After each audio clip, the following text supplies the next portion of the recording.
जादुई फसल। गोपालगंज नाम के एक गांव में मदन नाम का एक किसान रहता था। मदन अपने खेतों में खूब मेहनत करता था।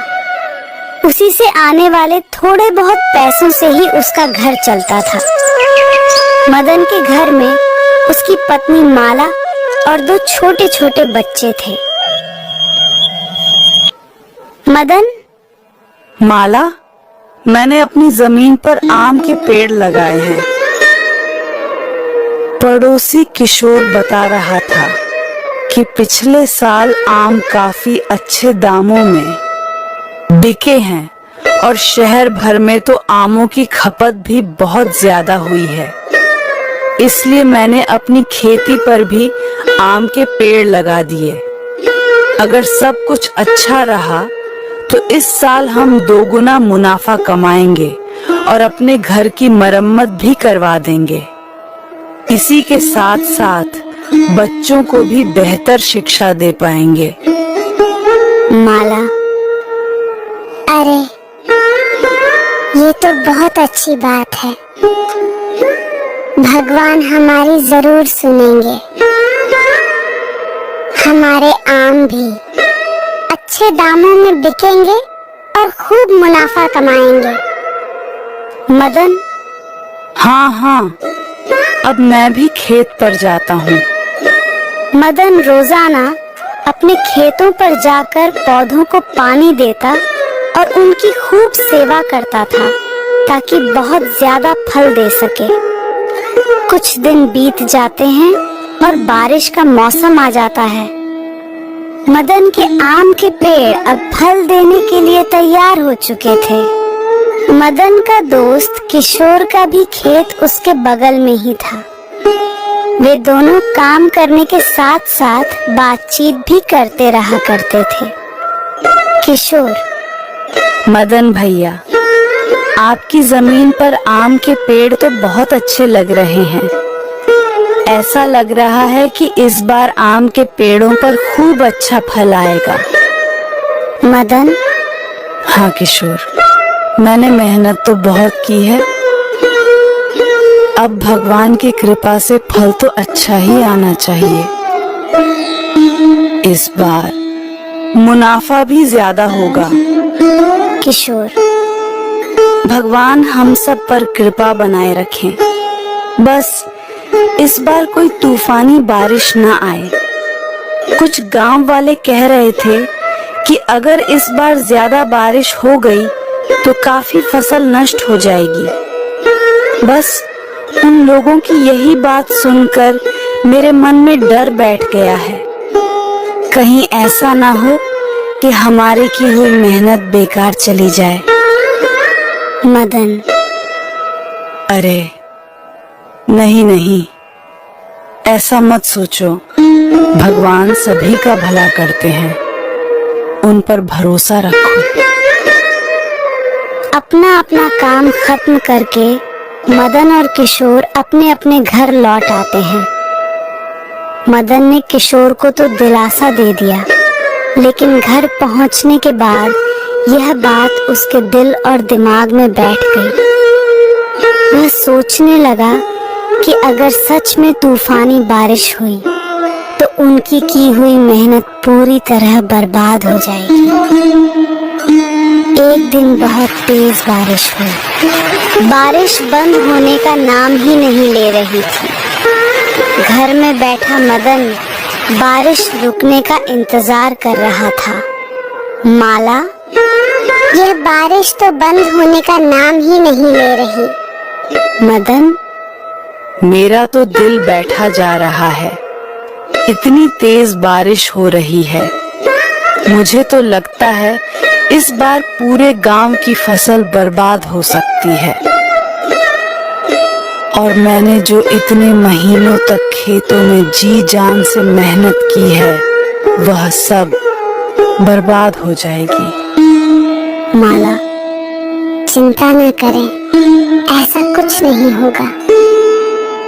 मदन, तुम नहीं जानती, कुछ सालों पहले ऐसी ही बारिश आई थी। पूरे गांव के खेत बर्बाद हो गए। उस साल गांव में किसी को भी उनकी मेहनत का फल नहीं मिला। यदि इस बार भी ऐसा ही हुआ तो मुनाफा तो दूर की बात है, हमें खाने के भी लाले पड़ जाएंगे। मुझे कुछ और काम करने को मजबूर होना पड़ेगा। इसी तरह चिंता और सोच में मदन पूरी रात सो नहीं पाता। अगले दिन मदन सुबह बारिश बंद होते ही अपने पेड़ों को देखने भागता है, परंतु वहाँ का नजारा देखकर उसके होश उड़ जाते हैं। वहाँ चारों तरफ बर्बादी का मंजर दिख रहा था। सभी पेड़ और फसलें बर्बाद हो चुके थे। मदन सर पकड़कर वहीं घुटनों के बल बैठ जाता है और रोने लगता है। तभी किशोर वहाँ आता है। किशोर, अरे भैया, इस तूफानी बारिश ने तो सभी किसानों की फसल और पेड़ को बर्बाद कर दिया। देखो, तुम्हारी और हमारी मेहनत पर किस तरह पानी फिर गया। मदन, मुझे कुछ समझ नहीं आ रहा, मैं क्या करूं? मैंने तो अपनी सारी उम्मीदें इसी फसल से लगाई हुई थी। मैं अपना घर चलाने के लिए क्या करूं? मुझे तो कुछ समझ नहीं आ रहा। किशोर, अरे भैया, सभी का यही हाल है। गांव में जितने भी किसान हैं, सभी पर यही मुसीबत आई है। किशोर वहाँ से चला जाता है, परंतु मदन वहीं बैठा बैठा रोता रहता है। काफी देर वहाँ उदास बैठे रहने के बाद मदन जब अपने घर की ओर जाता है तो घर का नजारा देखकर उसका मन और दुखी हो जाता है। बारिश के पानी से घर की छत बह रही थी और भूखे प्यासे बीवी और बच्चे कोने में। सब कुछ बर्बाद हो चुका है। भगवान ना जाने हमारी कैसी परीक्षा ले रहा है। मैं बच्चों के खाने पीने का बंदोबस्त करता हूँ। अपनी बीवी बच्चों को इस हालत में देखकर मदन मन ही मन रोने लगता है। अपने बच्चों के खाने के इंतजाम के खातिर मदन घर से भागता हुआ बाजार की दुकानों की ओर जाता है, परंतु बारिश होने के कारण उसे कहीं से भी कोई मदद नहीं मिली, क्योंकि उस आफत भरी बारिश में सभी का बुरा हाल था। बहुत भारी मन से मदन खाली हाथ निराश होकर अपने घर को लौटने लगता है। तभी अचानक उसे कराहने की आवाज सुनाई दी। मदन, ये किसी पक्षी के रोने की आवाज कहाँ से आ रही है? जब वह इधर उधर नजर घुमाता है तो उसे एक घायल चिड़िया सामने जमीन पर पड़ी हुई दिखाई देती है, जो दर्द से बुरी तरह कराह रही थी। मदन, अरे ये चिड़िया को किसने घायल कर दिया? लगता है यह भी इस बारिश में ही घायल हुई है। मदन उस घायल चिड़िया को देखकर अपने जख्म भूल जाता है और उस चिड़िया के जख्म को साफ करके उसकी मरहम पट्टी करता है और उसे पानी से अच्छी तरह साफ करके उसे पानी पिलाता है।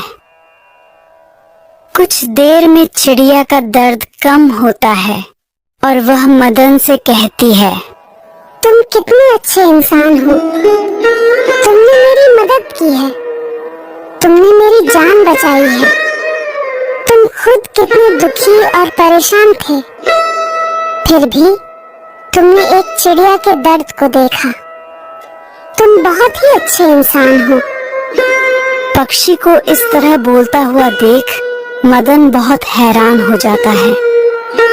मदन, तुम एक पक्षी हो, फिर भी इंसानों की भाषा कैसे बोल रही हो? लगता है तुम एक साधारण चिड़िया नहीं हो। चिड़िया? हाँ, मैं एक जादुई चिड़िया हूँ और मैं तुम्हारी परीक्षा लेने आई थी। मैं देखना चाहती थी कि इतने बड़े दुख में भी क्या तुम मेरी मदद करोगे। तुम इस परीक्षा में पास हुए, इसीलिए मैं तुम्हें एक उपहार देती हूँ। तुम मुझसे कोई भी वरदान मांग लो, जो भी इच्छा जाहिर करोगे वह पूरी होगी।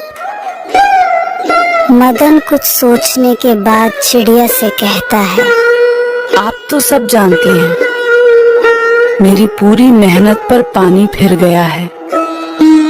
मेरे पेड़ फल देने को तैयार थे, परंतु ऐसी तूफानी बारिश आने की वजह से मेरी सारी फसल बर्बाद हो गई। आप मेरी कुछ ऐसी मदद करें जिससे मेरी सारी फसल पहले की तरह ठीक हो जाए और मैं इस मुसीबत से निकल पाऊं। चिड़िया, मैं तुम्हें कुछ बीज दे रही हूँ, जिन्हें तुम कल सुबह अपने खेतों में डाल देना। फिर देखना, तुम्हारे पेड़ों पर सोने की आम लगेंगे। तुम्हारे जो भी पेड़ बर्बाद हो गए हैं, वह सभी उनके जादू से ठीक हो जाएंगे और उन पर सोने के आम लगेंगे। इसके बाद तुम्हें कभी भी चिंता और गरीबी का सामना नहीं करना पड़ेगा। चिड़िया वह जादुई बीज देकर वहां से उड़ जाती है। मदन वहीं बैठा सोच रहा होता है। मदन, भाई, क्या इस चिड़िया ने सच में